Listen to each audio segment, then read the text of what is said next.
Saya Mikael Tegar Arianta Putra, kelas 10 IPS 3 nomor absen 24.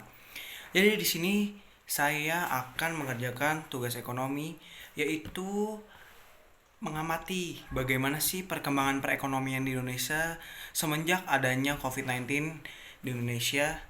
Dan pada saat ini saya akan membawakan beritanya. Tapi saya tidak dapat menyimpulkannya sendiri. Saya perlu bantuan ke sejumlah situs atau di internet gitu yang menyampaikan bagaimana sih perkembangan perekonomian di Indonesia. Karena saya tidak tahu eh bagaimana sih perkembangan di Indonesia ini selama COVID-19 perekonomian tentunya. Oke, mari kita mulai. Dan pandemi COVID-19 ini atau yang disebut coronavirus, banyak yang mengisukan bahwa COVID-19 ini berasal dari Wuhan pada akhir Desember 2019. Dan diduga juga COVID-19 ini disebarkan melalui kelelawar atau terenggiling dan menyebar melalui orang-orang yang telah mengonsumsi atau mendekati hewan tersebut secara kontak langsung.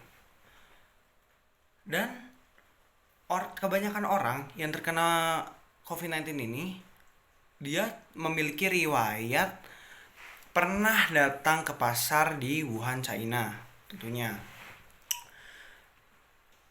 Manusia merupakan makhluk sosial yang memungkinkan saling berinteraksi secara langsung sehingga tingkat penyebaran pandemi COVID-19 semakin pesat.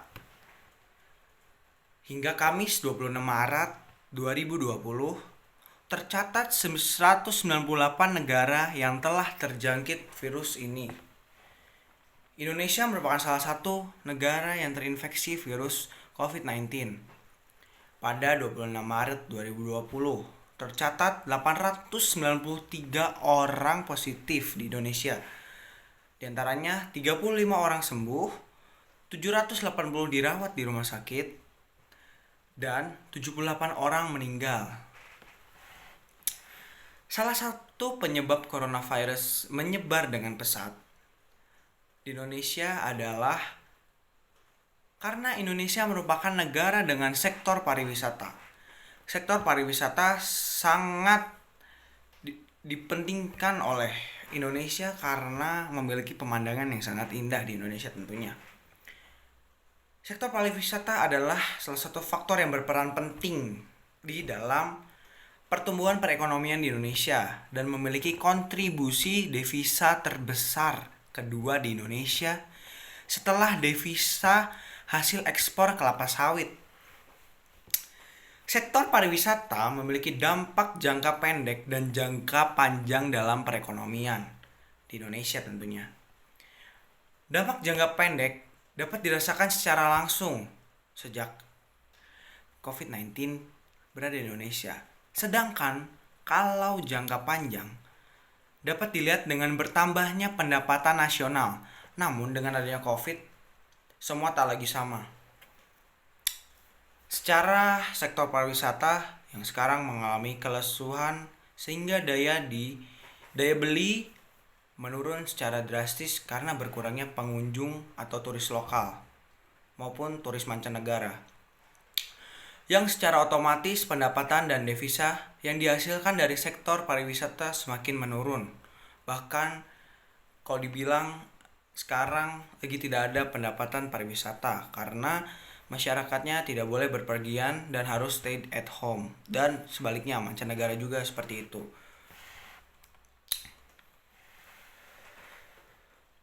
Surat edaran atau SE yang dikeluarkan oleh pemerintah pada tanggal 18 Maret 2020, segala kegiatan dan di luar ruangan di semua sektor terkait pariwisata dan ekonomi kreatif ditunda sementara demi mengurangi penyebaran COVID-19 yang semakin meluas nantinya. Hal ini mengakibatkan sektor pariwisata menjadi lumpuh sementara sehingga pengangguran bertambah. Karena pariwisata merupakan salah satu wadah memberikan lapangan pekerjaan bagi para pengangguran. di tempat pariwisata itu tersendiri ataupun dari luar di sekitar tempat pariwisata. Contohnya, yang mengalami kerugian sangat besar adalah hotel, karena mereka tidak mendapatkan penghasilan satupun maupun penghasilan sama sekali.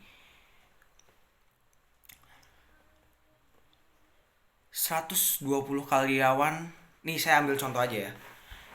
Aston Bogor Hotel dan Resort melakukan penutupan yang dimulai pada tanggal 22 Maret 2020.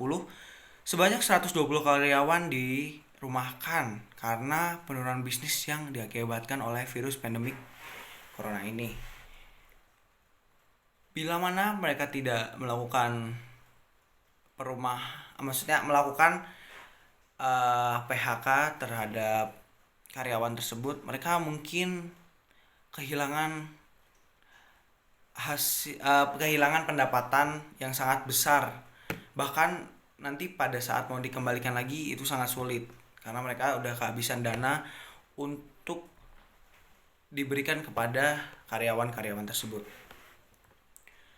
Bukan hanya sektor pariwisata yang mengalami kelumpuhan sementara, tetapi para karyawan dan jenis perusahaan lainnya ikut merasakan dampak pandemi COVID-19, yang dimana pekerjaan atau kegiatan yang bisa dilakukan di luar rumah harus mereka lakukan di dalam rumah demi mengurangi penyebaran virus corona.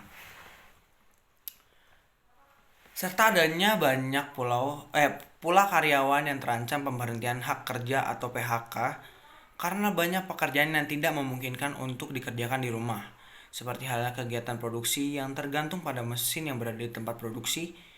PHK ini juga dilakukan karena kurangnya pembelian dari konsumen, karena konsumen sekarang lebih memilih untuk menggunakan layanan online seperti Gojek, Tokopedia, Shopee, dan lain-lain. Dan maka dari itu perusahaan-perusahaan yang besar mereka melakukan PHK karena mereka takut biaya yang dikeluarkan pada saat tidak terjadi pandemi COVID-19 berbeda dengan biaya yang dikeluarkan saat terjadi COVID-19, karena mereka tidak mendapatkan pemasukan dari konsumen yang membeli barang mereka.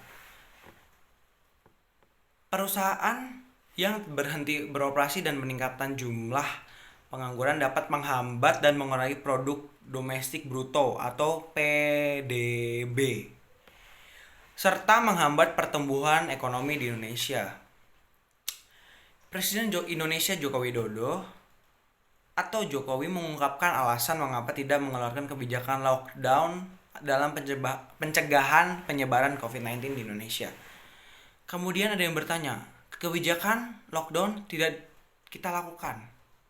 Perlu saya sampaikan, setiap negara memiliki karakter berbeda-beda, budaya berbeda-beda, kedisiplinan yang berbeda-beda.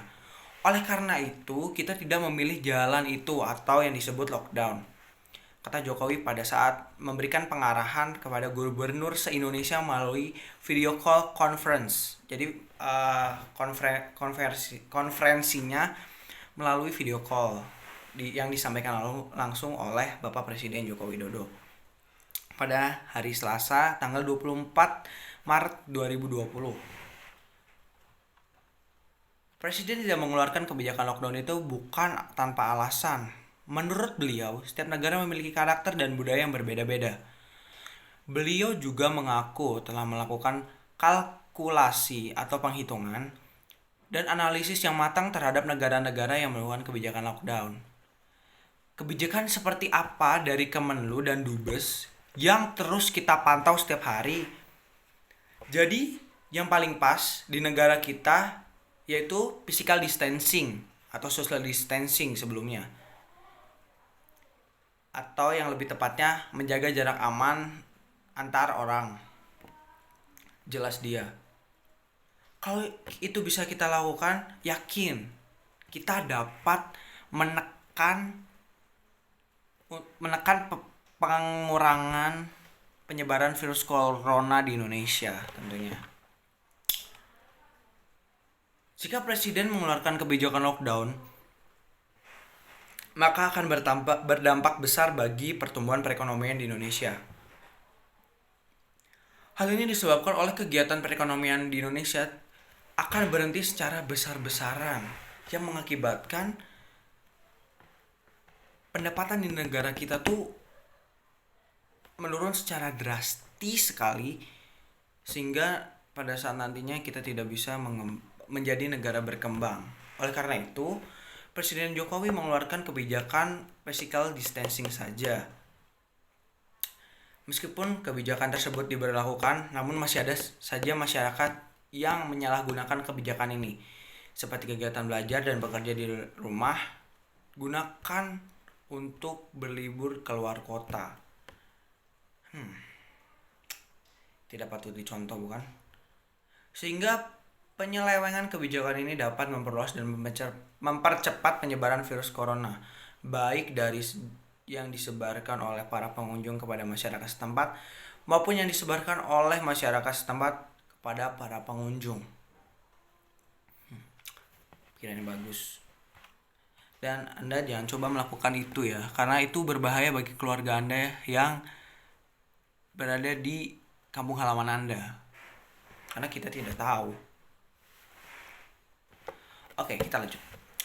Sebagai warga negara yang baik dan patuh pada pemerintah, aturan kita hanya perlu disiplin terhadap kebijakan social distancing atau physical distancing, atau yang lebih tepatnya jaga jarak aman antara orang lain. Oke.